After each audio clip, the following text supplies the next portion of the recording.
Fertility clinics across the country are under fire. Their medical mistakes are making headlines and families are devastated.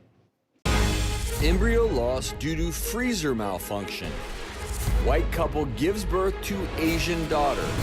Couple learns another woman gave birth to their child. I wasn't able to carry him. I wasn't able to hold him. I wasn't there when he was born. Cha Fertility transferred 2 embryos to Ani. She didn't get pregnant. 8 months later, she found out that some other couple in New York had their child. It was like a nightmare. In cases of embryo errors, donor deception, and fertility fraud, how can victims find justice? You know, we've talked about IVF a lot on the show before, and in anything in medicine, mistakes can occur. But there's a big difference between mistakes and accidents versus outright fraud. One of the most shocking elements of all this is cases of doctor daddies, where fertility docs use their own sperm to impregnate patients. It sounds truly unbelievable, but for our next guest, this was her reality.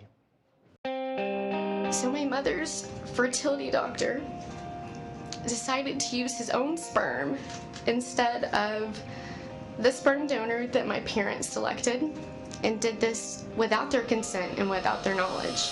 My parents struggled with infertility. So at the direction of my parents' fertility doctor, Dr. Kim McMorris, they looked into artificial reproductive technologies, specifically artificial insemination by an anonymous sperm donor.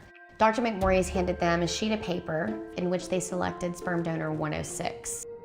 I was finally conceived. When I was 18, I was eligible to submit my mother's insemination records in order to gain more information on donor 106. After about a year, they finally got a hold of Steve, donor 106, and they told him that he had an offspring. We got really close, and that's been our story for the last 13 years. My son Hutton was struggling with some pretty significant medical health issues. We decided to gather more genetic variations on him.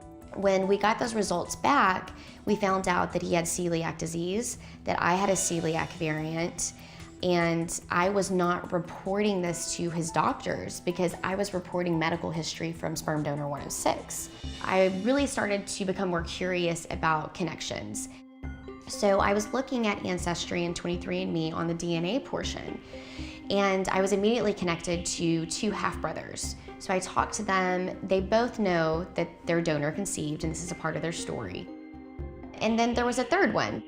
So I contacted who I assumed was a third half-brother. He was very adamant that he was not donor conceived. We could be first cousins according to this, so why don't you tell me about your uncles?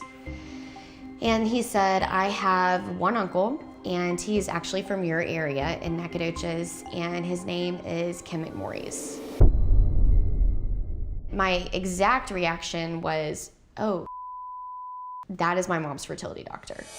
When I discovered this, I had to be the one to go tell my mom. And I had to be the one to call Steve, donor 106, who I've called Dad for the last 13 years, and tell him that he wasn't my biological father.